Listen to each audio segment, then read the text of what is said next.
Chloe Jiang and I were childhood sweethearts, but we spent a lifetime resenting each other. She resented me for taking it upon myself to restore her memories, a decision that led her idealized love to jump from a building. I resented her for breaking her promise, for swearing to love me forever only to fall for someone else after her amnesia. In 10 years of marriage, we were glaciers, the most familiar of strangers. But when I was diagnosed with ALS, and the entire city was telling her to file for divorce, Chloe was the one who, behind my back, made a pilgrimage to a remote chapel, praying for a day and a night on her knees, begging for a miracle that would let me live. On my deathbed, she sat by my side through the night, a silent, hollowed-out sentinel. She pressed her forehead to mine, her whisper a ghost in the room. Leo, I've fulfilled every one of my duties to you in this life. If there's a next one, I hope you won't make me remember. Let me have him. A tear slid from the corner of my eye. I finally understood that I never should have shackled her to me with the bonds of our teenage love. When I opened my eyes again, I was back on the day I found her. This time, I chose to let her go. I would not restore her memory. I would let the love of my youth run toward her new horizon. Ms. Jiang has lost her memory. She refuses to come back with us. But we've contacted the most renowned neurologist in the country. We can have her memory restored in no time. The conversation was identical, a perfect echo of the day I found the missing Chloe Jiang in my past life. Except this time, the ecstatic urgency I'd felt then was gone. I shook my head, refusing. I did two things. First, I went to the hospital for the most thorough physical examination of my life. Second, I took the confirmed ALS diagnosis to Chloe's parents and asked to break off our engagement. Chloe's mother grabbed my hand, her eyes turning a painful shade of red as she shook her head. We can't end it, Leo. Chloe adores you. She would never marry anyone else. I didn't speak. I just showed them a photograph on my phone. In the picture, Chloe was gazing at a man in a merman costume at the New England Aquarium, her eyes soft and utterly captivated. Instead of forcing her to marry a man with a terminal illness, I said, my voice thick, let's maintain the status quo. Let her be with the person she loves. I don't want to be a burden on her anymore. In my last life, after Chloe vanished, I spent 5 years searching for her. I finally found her living with Ethan Cole, the two of them blissfully in love. I ignored Chloe's wishes and hired a specialist to force her memories back through hypnosis. The day her memory returned was the day Ethan Cole killed himself. From then on, a chasm opened between Chloe and me, one that could never be crossed. 10 years of a marriage colder than a Boston winter. It wasn't until I was diagnosed with ALS that things changed. Chloe cared for me for 7 years, feeding me, bathing me, taking me to healers and shrines. But I knew she did it all out of a wife's sense of duty, not out of love. Forcing back the tears, I choked out the words. There's no future for me and Chloe. This time, I wouldn't make the same mistake. After leaving the John's Beacon Hill brownstone, I went to find Ethan Cole. When he saw me, he frantically tried to send Chloe away. He rushed his defense. It wasn't my fault. I didn't hide her on purpose. You and I both know the truth, I said calmly. Seeing he couldn't hide it, Ethan's lips pressed into a thin line. He decided to just go for broke, his voice rising with emotion. Leo Vance, I know she's only ever had you in her heart. The second she gets her memory back, she'll drop me and run right back to you. But I've been in love with her since the first day of high school. All these years, I never got a single glance from her. I finally have this chance. I just wanted her to stay with me for a few more days. That's it. Just a few more days. His voice cracked at the end, a sob hiding in his throat. I listened quietly, but my gaze went past him, settling on Chloe, who stood just behind him. Her eyes were dark, fixed on me, her entire body tensed like a bowstring. She looked like she was bracing for a storm. The girl who once followed me around like a shadow was now someone else's guard dog, ready to pounce and tear a chunk of flesh from me if I made a single move against Ethan. I couldn't name the feeling in my chest. I only knew that, in this second life, I couldn't be selfish and tie her to my side again. I managed a faint smile and said to Ethan, you don't have to be afraid. I'm not here to break you up. I'm here to take you both back to the Jiang family. Ethan stared, stunned. Both of us? He asked, disbelieving. Yes, I nodded. You're the man she loves. If we left you behind, she wouldn't come with us. My voice was placid. Go pack your things. You're going back to her family's home with Chloe. Her parents know about you. They won't object to your relationship. A wave of pure joy washed over Ethan. He grabbed Chloe's hand, beaming at her, before turning to quickly pack his things. Only then did Chloe seem convinced I meant Ethan no harm. She bit her lip, her posture relaxing slightly. I'm sorry, she said. For a second, I thought you were going to hurt him. Her entire emotional state revolved around Ethan now. No one remembered how it used to be. When Ethan would pester her endlessly, she would dive into my arms, putting on a show of being aggrieved, urging me to play the part of the official boyfriend and stake my claim. You have to tell them I belong only to you, she'd command, and be fierce about it. She would even scrunch up her face in a mock snarl for me to imitate. We would always end up collapsing in laughter, wrestling on the couch. What a shame. Chloe Jiang didn't belong to me anymore. I forced a smile and took them back to the Jiang residence. When it came time to introduce me, the family hesitated, unsure what to say. I spoke up first. I'm a friend you grew up with. I always thought of you as my little sister. You even promised you'd find me a girlfriend, remember? But then you lost your memory, and it's been on hold ever since. Hearing this, the faces of those in the room who knew the truth twisted with complex emotions. But Chloe didn't suspect a thing. You got it, she said, joking back. Once things settle down, your little sis will get right on finding you a girlfriend. I was woken in the middle of the night by the glare of a fire.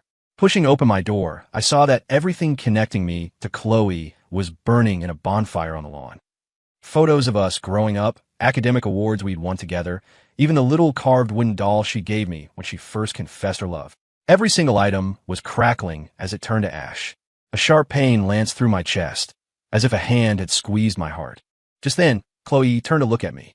Before, when we didn't have partners, being so close didn't seem weird, she said. But now Ethan is living with me, and seeing these things makes him unhappy. So I'm burning them. I hope you don't mind. I clenched my fists so tightly my knuckles went white, trying not to let her see how wrecked I was. It's fine, I replied softly. You can burn the stuff from my room too. I went back inside, gathered every memento of her, and threw it all onto the pyre. The flames licked at me, sending out waves of heat, but I felt like I was submerged in ice water. For the next several days, the sounds of construction filled the estate. The courtyard of hydrangeas Chloe had planted for me was ripped out and replaced with roses, Ethan's favorite. The glass solarium where we used to play piano and watch the sunset was demolished to build a swimming pool for Ethan's exercise. Even the wisteria trellis where we first knew we were in love was torn down to dig a koi pond that Ethan wanted. The day they were putting in the pond, Ethan stopped me in the yard. He held his head high, deliberately showing off a ring on his finger. Chloe found the design for this ring in her room. She said she could tell it was meant for a future husband, so she stayed up for nights making it by hand. She proposed to me with it. He wiggled his fingers. What do you think? It's beautiful, isn't it? The design was of a bird and a fish, my old favorite motif. I nodded, my tone sincere. It's beautiful. It looks good on you. Ethan's face darkened instantly. But I don't like it. He stared at me, his gaze sharp. We both know who this design was really for. You keep saying you have no feelings for Chloe, but all her past feelings for you are a ticking time bomb. It makes me nervous. So what do you want to do? I asked.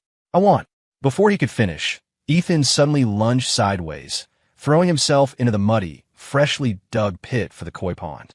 A powerful shove sent me staggering to the side, and I collapsed on the ground. A piercing pain shot through my ankle. My palms scraped against the gravel, a raw, burning sensation spreading on my arms.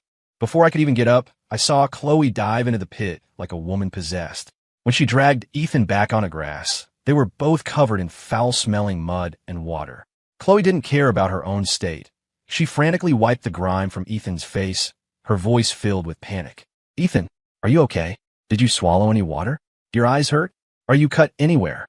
It took Ethan a moment to recover. He shook his head, his lip trembling as he looked at Chloe, tears streaming down his face. I'm okay. It's just the ring you gave me. Someone threw it in the water. I fell in trying to get it back. Chloe, your family doesn't want me here, he said, his eyes red-rimmed. Can we just go back to our apartment? At least no one bullies me there. His pitiful act immediately captured Chloe's heart. Her expression turned to ice. Who threw your ring? Who's bullying you? Ethan pursed his lips and said nothing, just shot a timid, frightened glance in my direction. The accusation in that look was unmistakable. Clutching my now swelling ankle, I spoke in disbelief. It wasn't me. Chloe's gaze shot toward me, so cold it was like being stabbed with an icicle. I have no reason to steal the ring. I explained, my voice hoarse. You know what you did, Chloe said flatly. She helped Ethan to his feet, then gave a sharp nod to the family security guard. Whoever threw the ring in can go find it themselves. The guard understood immediately. He grabbed me by the arms and tossed me into the pit. The winter water was bone-chillingly cold. The moment I hit it, I started shivering uncontrollably. I tried desperately to crawl out, but a hand pressed down on my shoulder, forcing me back in. Mr. Vance, we can't let you out until you find a ring, the guard said, his voice devoid of any warmth. If you want this to be over sooner, you'd better start looking. I bit my lip and resigned myself to it, searching through the sludge. My fingertips, numb from the cold, fumbled through the icy mud over and over. Filthy water soaked through my sleeves, and my hands grew so stiff they lost almost all feeling. I searched from dawn until dusk. It wasn't until just before Chloe's parents were due home that my fingers finally closed around the ring. Clutching in my hand, I dragged myself to Chloe's door and knocked softly. When she opened it, she looked at me with dark, unreadable eyes. We'll let it go this time. From now on, stay away from Ethan. As she spoke, she took the ring, and with a flick of her wrist, tossed it out the long hallway window into the deep darkness of the night. Ethan doesn't like this design, she said. I'll design him a new one. I watched the ring I'd spent all day searching for vanish into the blackness, and a grim smile touched my lips. Of course, since she had decided the past was a burden, she couldn't tolerate a ring that carried the mark of those old memories. Although Chloe's parents always had reservations about Ethan, they couldn't fight Chloe's insistence. So, holding their noses, they began to plan a lavish engagement party. The party was a spectacular affair, but the guests kept shooting glances in my direction. Poor Leo Vance. The woman he searched heaven and earth for is marrying someone else. They were childhood sweethearts, perfect for each other. We all thought they were endgame. Who could have predicted this? If I were him, I'd have slapped that trashy couple. I can't believe he even has the heart to show up. Just then, Ethan, dressed in a designer suit, walked to the center of the ballroom. Chloe held his hand, the adoration in her eyes practically spilling out. Everyone, she began, clearing her throat, her voice shedding its usual casual tone for one of cool seriousness. I'd like to formally introduce you to... Before she could finish, the lights in the ballroom flickered twice and then went out completely. In the total darkness, the sound of crashing tables mixed with the screams of the guests. The scene descended into chaos. I instinctively backed into a corner, but a hand suddenly gripped my wrist. A cloth reeking of a chemical smell was clamped over my mouth and nose. The world started spinning. I struggled wildly, but in the final moment before my consciousness faded, all I could hear were deafening screams. I don't know how much time passed. Through the fog, I heard Ethan's hushed, furious voice. Damn it. Who told you to make a move at the engagement party? I only told you to kidnap me and frame Leo Vance. Who told you to bring him along too? Idiots. Even if you faked it perfectly, you're not getting the rest of your money now. You've ruined my entire plan. My mind slowly cleared, and I pieced it together. It was another one of Ethan's schemes to frame me, but this time, it hadn't gone according to his plan. As I had struggled earlier, I'd felt a gun holster on one of the men's waists. These weren't the petty thugs Ethan would have hired. What made my blood run even colder was that the leader's voice was familiar. I recognized it as the CEO of a rival company that Chloe had recently driven to the brink of bankruptcy in a corporate battle. After a long while, the kidnapper finally made a video call. Ms. Jiang, you have a choice. One is the former lover you grew up with for 20 years. The other is the man you fell deeply in love with after losing your memory. Who will you save? Chloe maintained a calm facade, but when her eyes fell on a red mark on Ethan's face, she lost her composure. You touch one hair on Ethan's head, and I'll make sure every single person at the Monroe Group goes down with you. I closed my eyes. They suddenly burned with an uncontrollable sting, tears slipping silently from the corners. There was nothing to hope for. I should have known who Chloe would choose. The kidnapper burst into laughter. Did you really think I was going to give you a choice? As soon as he said it, I was dragged into a large glass tank, my body pressed tightly against a warm one next to me. The tank was then thrown violently into the sea, sending up a massive splash. Rocks were tied to the bottom, and we were sinking fast. I quickly pulled out a small, heavy key I kept on me, gripped it tight, and slammed it against the glass. The current rushed in, and shards of glass tore my arms and legs. I clenched my jaw, dragged the unconscious Ethan out of the broken tank, and fought my way toward the surface. I was nearly exhausted by the time we broke through the waves. But I couldn't stop. I pushed Ethan onto a piece of floating driftwood, my fingers tapping his shoulder lightly. You have to live, I whispered. If you live, her obsession in this life will finally have found its home. I was pushing the driftwood toward the shore when it happened. My damals flavet up. My arms went completely numb. Powerless, I began to sink into the deep sea. Gazing up at the shimmering surface of the water, I slowly closed my eyes. Fine, let in like this. Just before my consciousness faded completely, I thought I saw someone reaching for me with all their might. Was it a hallucination? The next time I opened my eyes, I was staring at the sterile white ceiling of a hospital room. A nurse rushed over, her voice excited. "Oh, thank goodness. You're finally awake. You've been unconscious for 2 days. If you hadn't woken up, the hospital was going to stop your antibiotics since you're a John Doe. With a lung infection like yours, that would have been a major setback. Did anyone come see me while I was out?" I asked, my voice a rasp. "No, I'm afraid not," the nurse said with a sigh. "It's so sad. The other young man who was brought in with you just swallowed a little water, and his girlfriend immediately arranged for a VIP suite and hasn't left his side." I was stunned for a moment, then a small, resigned smile touched my lips. Just then, there was a soft knock on the door, and a familiar voice called out, "Leo." My head snapped up.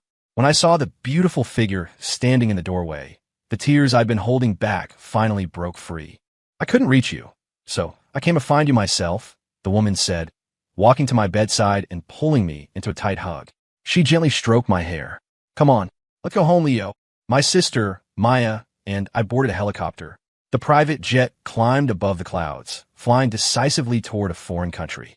I wiped away the last of my tears and gazed out the window at the endless sky, saying a silent farewell in my heart. "Chloe Jiang, I've given you your happiness with Ethan Cole. From now on, we will never see each other again." The talk of the hospital was that the famous Chloe Jiang had flown in medical experts from around the world just to ensure Ethan Cole had no lasting psychological trauma from his near-drowning.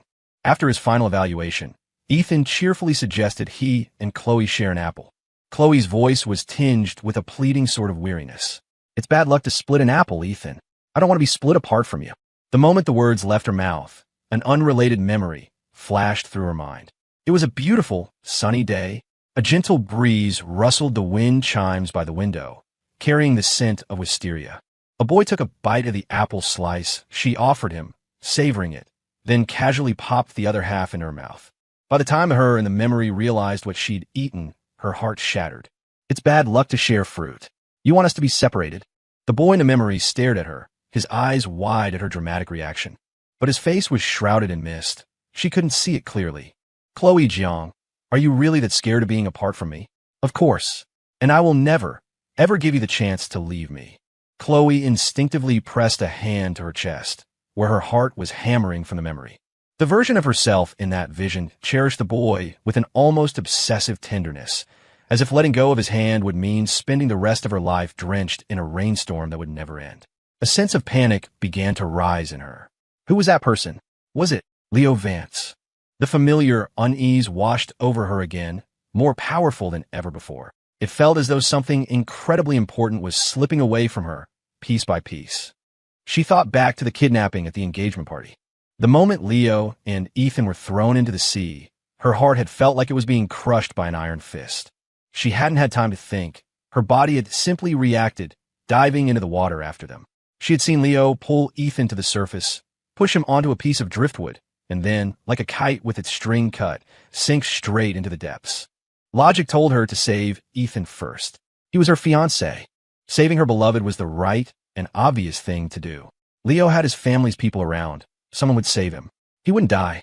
But as her body drew closer to Ethan, instinct grabbed her hand and forced it to reach toward that bottomless, dark blue expanse where Leo had disappeared. This wasn't right, Chloe told herself. Even if they were childhood sweethearts, even if her parents and Leo himself had said he only ever saw her as a sister, Leo shouldn't be this important to her. But what if? What if the person in that sudden memory really was Leo? Then who exactly was he to her? Chloe shot to her feet. The chair scraped loudly against the floor behind her. Meeting Ethan's confused gaze, she pursed her lips. "I'm going to check on Leo." She'd only taken 2 steps when she felt a tug on her sleeve. Chloe looked down into Ethan's reddened eyes. "Chloe, if you go find him, does that mean you don't want me anymore?" She didn't understand his sudden distress, but she softened her voice anyway. "Don't be scared. I just need to ask him about something." Was Chloe remembering something? If she really wanted to see Leo, would she still be as good to him as she was now? He couldn't bear to think about it. He could only knit his brow, his voice trembling. "My head. It really hurts." Chloe saw through his act almost instantly, but she went along with it, letting him pull her into an embrace. She patted his back gently while pressing the call button for the nurse. This little drama had played out several times already.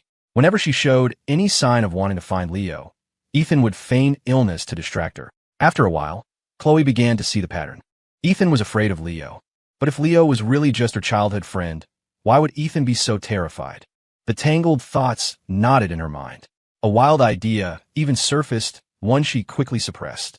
If she had truly loved Leo in the past, how could he possibly have tolerated her being with Ethan? She silently brushed a stray lock of hair from Ethan's forehead, watching his fluttering eyelids, knowing he wasn't really asleep.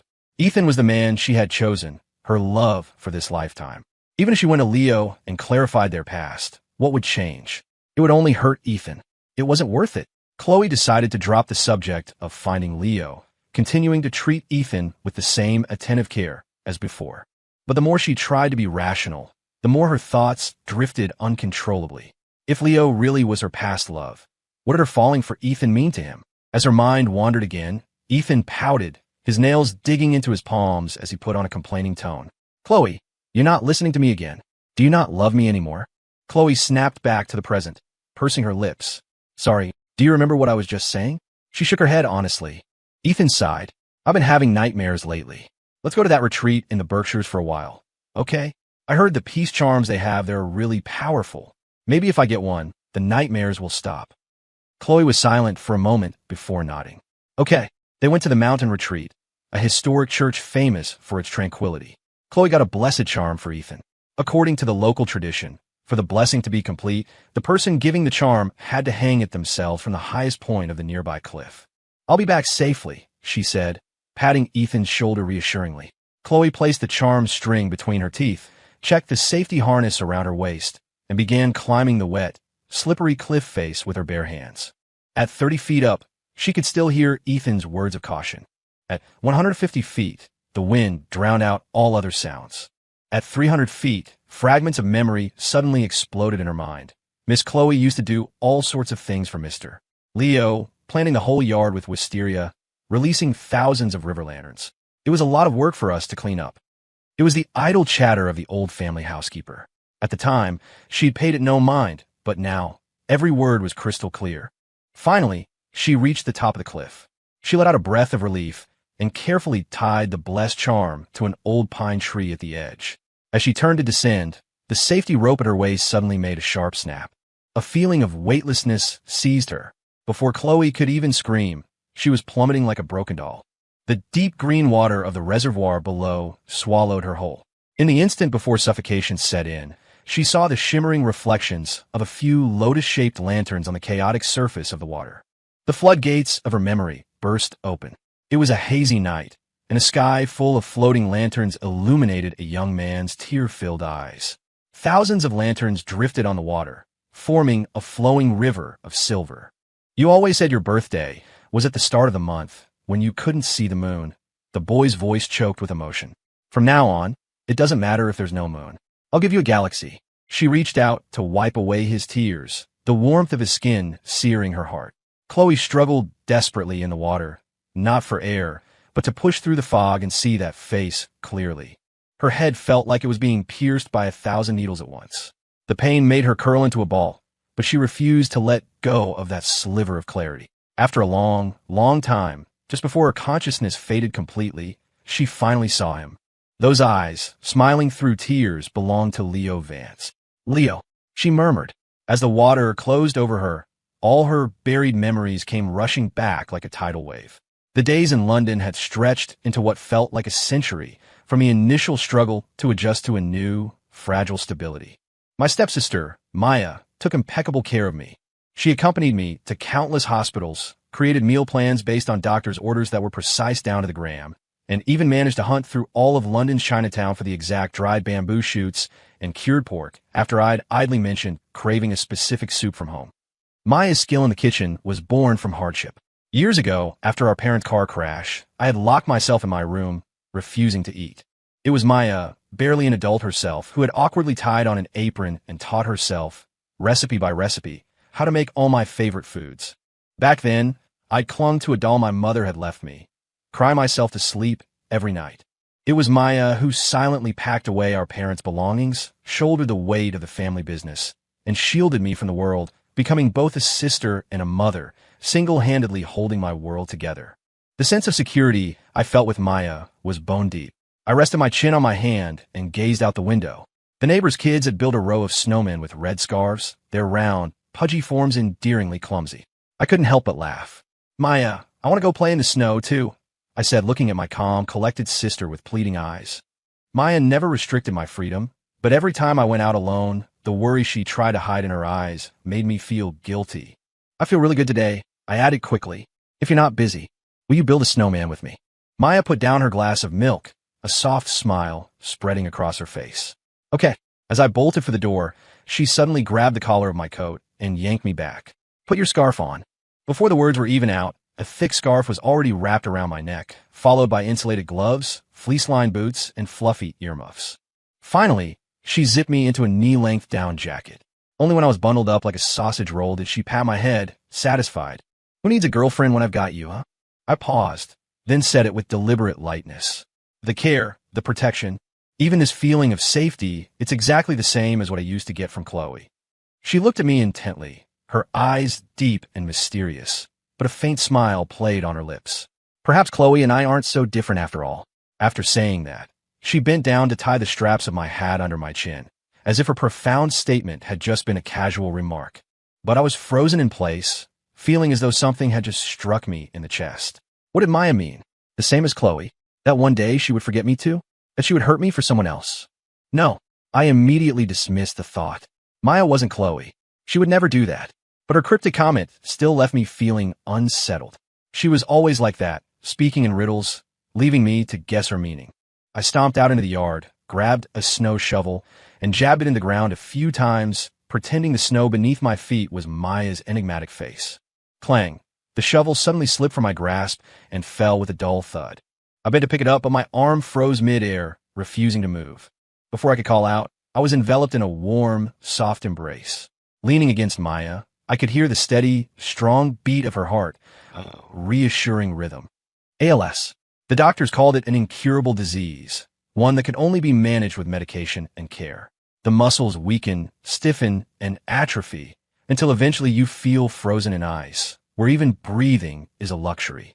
Lying in bed, I watched Maya tuck me in. I still had the presence of mind to joke. It was too cold outside. It froze me solid. Maya leaned over me, her voice trembling slightly. "That's right. When the weather gets warmer, you won't be frozen anymore." This time, it was my turn to be silent. After a long moment, I spoke softly, my tone serious. "Maya, in my condition, I'm not fit to be anyone's husband, and I'm definitely not fit to be anyone's lover." It was a gentle refusal of a love I could no longer bear the weight of. But Maya simply lifted her head, leaned closer, and looked directly into my eyes. The emotion churning in their depths was so intense it startled me. I had been oblivious for so long. Her expression suddenly softened, her tone as calm as if she were discussing the weather. "To me, if you choose me as your sister, I'll care for you as family. If you choose me as your partner, it only means adding a wife's love on top of a family's devotion. It's not so different." She paused. "It's just that I'm greedy. I want to hold more than one place in your heart." "Leo, don't say no just yet," she pleaded, her eyes filled with a careful hope. "You have to at least let me try. Let me see if I can do it." Chloe Jiang was rushed to the hospital after her fall from the cliff, and miraculously, her life was saved. But the doctors were baffled. Her vitals showed she was out of danger, and her brain activity was unusually high, not at all consistent with a coma patient. Yet she showed no signs of waking up. Her parents rushed to the hospital. Seeing their daughter lying motionless on the bed, they couldn't stop themselves from lashing out at Ethan, who was keeping vigil by her side. "I told you he was a curse." But Chloe was so bewitched by you she couldn't see straight. If we hadn't listened to Leo back then, if we hadn't given up on finding a doctor to restore Chloe's memory, we never would have brought you into our home. None of this would have happened. They sank into their chairs, their voices filled with regret. When Chloe was with Leo, things like this never happened. We should have never listened to Leo. Leo. The name echoed in Chloe's mind with a dull, aching familiarity. A slender, bright figure emerged from her memories. The young man stood amidst a yard full of hydrangeas, smiling at her. "Chloe, the orchids in the solarium are blooming. Let's go see them together." Chloe watched herself walk eagerly toward him, but the moment she touched him, he shattered into a cloud of butterflies that flew away. His sad, clear sigh drifted through the air. Chloe, there's no future for us. Leo. In the hospital room, Chloe's eyes flew open. Her cry tore through the silence. Chloe, you're awake. Ethan was ecstatic at first, then burst into tears. You're finally awake. If you hadn't woken up, I don't know what I would have done. Your parents would have hated me for the rest of my life, and I would have died of guilt. I never should have let you go hang that charm for me. It's all my fault. Chloe listened quietly, her gaze fixed on the face of the man she had treasured during her amnesia. Her voice was hoarse when she finally asked, "Where is Leo Vance?" Ethan froze, then bit his lip, making one last-ditch effort to poison her against him. You're still asking about him?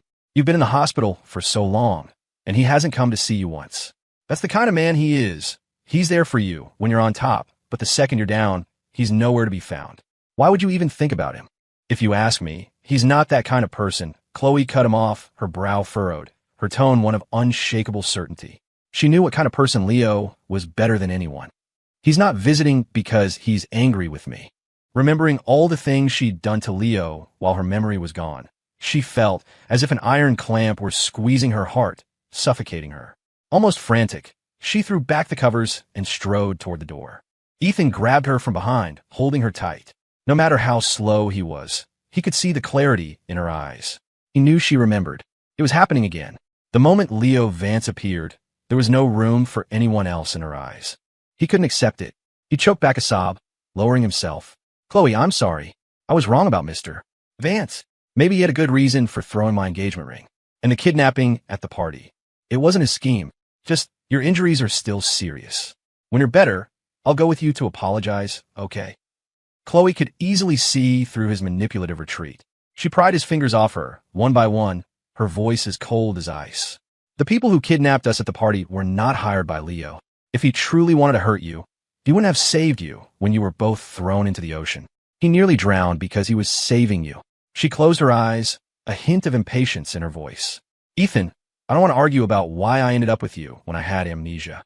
The expression on Ethan's face shattered. What did you just say? Chloe gave him one last, long look, shook off his hand, and walked out. If you go to him, then what am I? Ethan screamed after her. The words pierced her ears, but Chloe didn't turn back. An unspeakable terror washed over her. It was a question she had asked herself before she regained her memory. If Leo was her past love, then what did that make her? The version of her who fell for Ethan, to him. A traitor. An unforgivable one. She couldn't bear to imagine Leo refusing to forgive her. This was the man she had cherished, the man she had sworn to marry. In the past, she would ache if he so much as frowned, and now, she had been the one to wound him so deeply. At the entrance of the Jiang family home, Chloe knelt before her parents. Mom, Dad, just tell me where Leo is. I promise I'll make it right. Enough. Her mother couldn't take it anymore. She pulled Chloe up by the arm. Her eyes filled with a sorrow Chloe couldn't comprehend. Leo broke off the engagement with you right after you lost your memory. Even if you make it right, what's the point? He's not coming back. Her voice dropped, filled with an endless exhaustion. He didn't want to be a burden on you. That's why he convinced us to give up on restoring your memory. That's why he chose to leave the country. A burden. Chloe repeated the words as if they had burned her. Her mother closed her eyes and took a deep breath, finally telling her the whole truth. Leo didn't want us to tell you, but you deserve to know the sacrifice he made. Right after we found you, he was diagnosed with ALS. He came to us with the diagnosis to end the engagement. He said that right now. Your heart only had room for Ethan Cole. He said that while you still didn't remember him, it was best for him to leave and let you two be happy. He didn't want to drag you down for the rest of his life. A deafening roar filled her head, like a thunderclap right next to her ear. Chloe froze, her eyes vacant. ALS. Let them be happy. The words were like ice-coated needles stabbing into her heart. The phantom smell of a bonfire seemed to rise from her blood, seeping into every limb. Her heart felt like it was being torn in two, the pain so intense she could barely stand. How could he? Leo had promised her forever. The world spun. Her vision went black, and she tumbled down the front steps of the house. In the last moment before she lost consciousness, she gazed at the shallow koi pond in the yard and had the distinct, hazy feeling that it was supposed to be filled with hydrangeas. The next time I saw Chloe Jiang was on a day I went to the clinic to pick up my medication. She was much thinner, with faint, bluish circles under her eyes, a clear sign of many sleepless nights. What are you doing in London? I asked, glancing behind her. Aren't you here with Ethan? Where is he? Chloe's eyes widened, as if she had heard something excruciatingly painful. Leo, I came to apologize to you. Seeing her expression and hearing that familiar name, it took me a second to process it. She remembered, but I didn't understand why she was here apologizing. By all accounts, she should be living her happily ever after with Ethan. I was silent for only a moment before shaking my head gently. You don't have to apologize to me. I know how important Ethan is to you. I said, my voice calm. So, when I decided to let you two be together, I never planned on holding any grudges. Chloe's mouth opened, but no words came out. She instinctively reached for my wrist. Leo, you're just saying that to hurt me, aren't you? You hate that I chose Ethan when I lost my memory. You're angry that I blamed you and hurt you for his sake. So you're saying this to make me miserable, to watch me suffer, right? At that moment, all the apologies she had prepared vanished, replaced by an overwhelming panic. But before her hand could even touch the sleeve of my coat, it was swatted away by a force from behind me. Chloe Jiang, how dare you show your face here? Maya's voice was frigid, her gaze like ice. I saw the danger in her eyes and quickly took her hand, looking up at her with a pleading smile. Maya, is the car ready? We should go. I started to lead Maya away, then glanced back at Chloe, my tone laced with a weary finality. Chloe, I'm really not angry with you, and I don't need your apology. You and Ethan living a happy life together. That's the best reward you could ever give me, and I meant it. In my past life, when I was diagnosed with ALS after we were married, it was Chloe who stayed with me, who cared for me. Even if it started as a sense of duty, she was by my side until the very end. Many of the choices I made in this life were to repay that debt. Since I was the one who chose to let her go, there was no room for resentment. I was content with my life now. I didn't want it to be disturbed. On my wedding day with Maya, we received gifts from Chloe's parents and other friends, along with an anonymous, monumental transfer of assets. It was Chloe's entire stake in the Jiang family corporation. Sent with the stock contracts was a small, carved wooden sculpture of two dolls sitting on a wisteria swing. Maya, in a fit of jealousy, threw out. I didn't pay it much mind. Guided by the efficient, I looked calmly into Maya's eyes. I, Leo Vance, take you, Maya Lin, to be my wife, to have and to hold from this day forward for better, for worse, for richer, for poorer, in sickness and in health, to love and to cherish, until death do us part.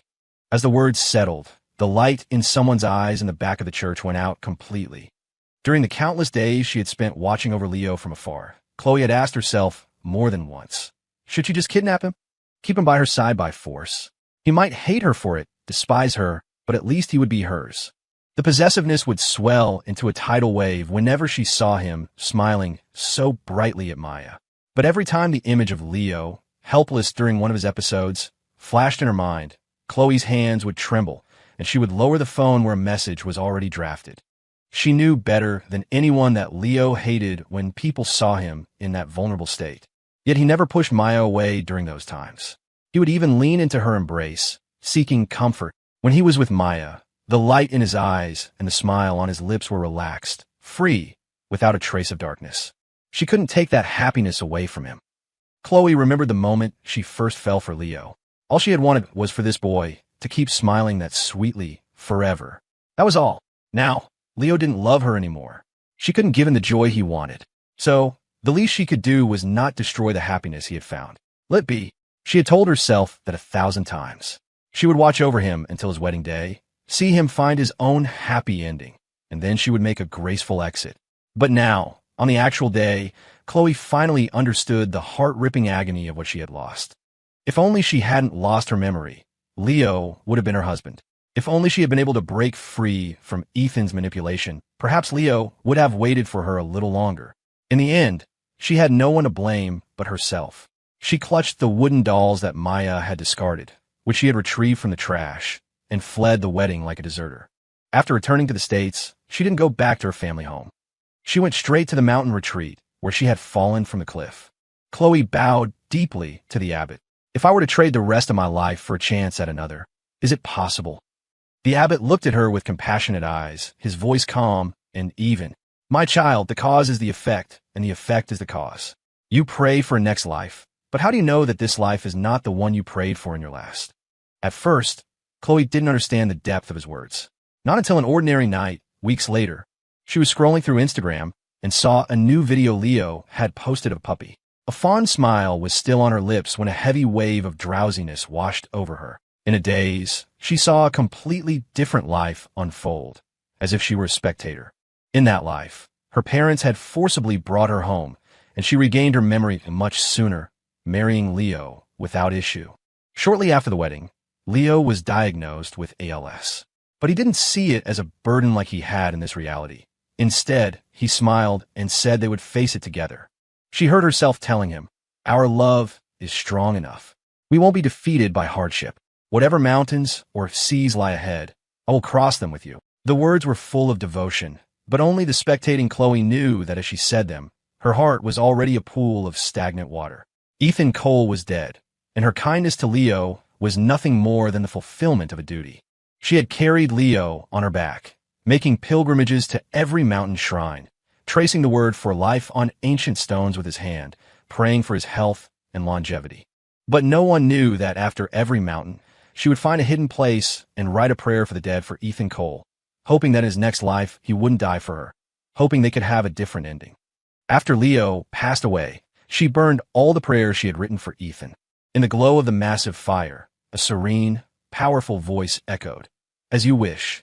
The scene shifted abruptly. It was Leo, reborn, calmly telling his people to call off the doctors who were meant to restore her memory.